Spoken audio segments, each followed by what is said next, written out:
क्या सिर्फ दवाई इस्तेमाल करने से इंसान सेहतयाब हो सकता है अगर वो परहेज ना करे? अस्सलाम वालेकुम दोस्तों, मैं हूं सलमान और मैं यूथ गाइड में आप सबको खुशामदीद कहता हूं। आज मैं आप लोगों से एक ऐसा सवाल पूछना चाहता हूं जो बहुत ही सिंपल है, लेकिन अगर इसका जवाब आप लोग समझ गए तो आपकी ज़िंदगी बदल सकती है। क्या महज दवाई इस्तेमाल करने से इंसान सेहतयाब हो सकता है अगर वो परहेज ना करे? यकीनन नहीं। डॉक्टर दवाई भी देता है और साथ में कुछ चीज़ों से परहेज करने का भी कहता है। अगर इंसान परहेज ना करे तो दवाई का असर कम हो सकता है। बिल्कुल यही असूल कामयाबी पर भी लागू होता है। अगर आप एक तालिब इल्म हैं और अपनी ज़िंदगी में आगे बढ़ना चाहते हैं तो सिर्फ मेहनत काफ़ी नहीं बल्कि कुछ चीज़ों से परहेज भी करना ज़रूरी है, जिसमें सबसे बड़ी चीज़ ये मोबाइल फ़ोन।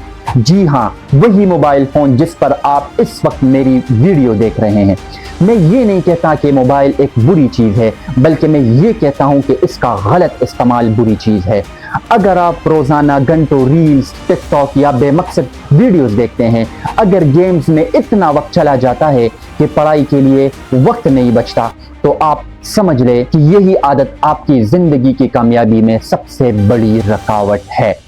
आप एक छोटा सा तजुर्बा कर ले, अपने मोबाइल फोन से टिकटॉक खोले या फिर यूट्यूब खोले और देखें कि आपके सामने कौन सी वीडियोस आ रही है। क्या ये वीडियोस एजुकेशनल है? क्या ये इंग्लिश ग्रामर के कोई शॉर्ट्स ट्रिक्स हैं, या फिर मैथमेटिकल प्रॉब्लम का कोई सलूशन है, या फिर कोई नई स्किल्स की वीडियोस हैं? अगर इस तरह की वीडियोस आपके सामने आ रही है तो आप समझ लें कि आप मोबाइल फोन काफ़ी हद तक सही इस्तेमाल कर रहे हैं। लेकिन अगर मामला इसके बरक्स है, फजूल किस्म की वीडियोस आपके सामने आ रही है या फिर ऐसा कंटेंट आपके सामने आ रहा है जो आपकी ज़िंदगी में मुस्बत तब्दीली ही नहीं लाता, आपको अपनी आदत बदलनी पड़ेगी। दूसरी अहम चीज, आपके दोस्त। कहते हैं कि इंसान अपने दोस्तों जैसा ही बन जाता है। अगर आप ऐसे दोस्तों के साथ वक्त गुजारते हैं जो यूट्यूब, टिकटॉक की वीडियोस, फिल्मों या फिर गेम्स के बारे में बात करते हैं या फिर दूसरों की बुराइयां करते हैं, तो आहिस्ता आहिस्ता आपकी सोच भी ऐसे ही हो जाएगी। लेकिन अगर आप ऐसे दोस्तों के साथ वक्त गुजारते हैं जो मेहनती हैं, वक्त की कदर करते हैं, हमेशा कोई नया स्किल सीखते हैं और आपको भी आगे बढ़ने की तरगीब देते हैं, तो आपकी कामयाबी के इम्कानात और भी बढ़ जाते हैं। अब सवाल ये है कि इसका हल क्या है? हल मुश्किल नहीं, बिल्कुल आसान है।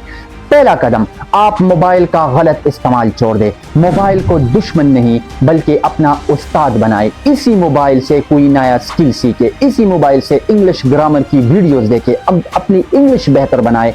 इसी मोबाइल से मैथमेटिक प्रॉब्लम्स की शॉर्ट ट्रिक्स देखे, इसी मोबाइल से एआई टूल सीखे या फिर ऐसा कंटेंट सीखे, ऐसा कंटेंट देखे जो आपके मुस्तकबिल को बेहतर बनाए। दूसरा कदम, अपना एक सिंपल सा टाइम टेबल बनाएं। रात को जल्दी सोए और सुबह जल्दी उठने की कोशिश करें और हर दिन अपने मकसद के लिए 1 से 2 घंटे जरूर निकालें। तीसरा कदम, दिन में 5 वक्त की नमाज को अपना मामूल बनाएं, क्योंकि डिसिप्लिन और वक्त की पाबंदी जिंदगी के हर शोबे में फायदा देती है।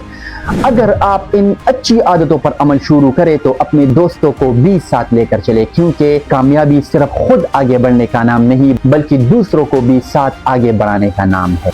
याद रखें, सिर्फ कामयाबी की ख्वाहिश काफ़ी नहीं बल्कि कामयाबी के लिए कुछ चीज़ें अपनाना और कुछ चीज़ें छोड़ना भी ज़रूरी है।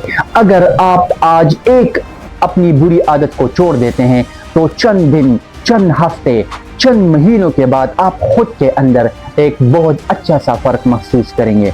अगर आपको हमारी वीडियो पसंद आई तो इसे अपने एक ऐसे दोस्त के साथ शेयर करें जिसको इसकी सबसे बड़ी ज़रूरत है, और हमें कमेंट में ये बात ज़रूर बताएं कि आप आज अपनी कौन सी बुरी आदत छोड़ने का फैसला कर रहे हैं। अपना बहुत सारा ख्याल रखिएगा। अल्लाह हाफ़िज़।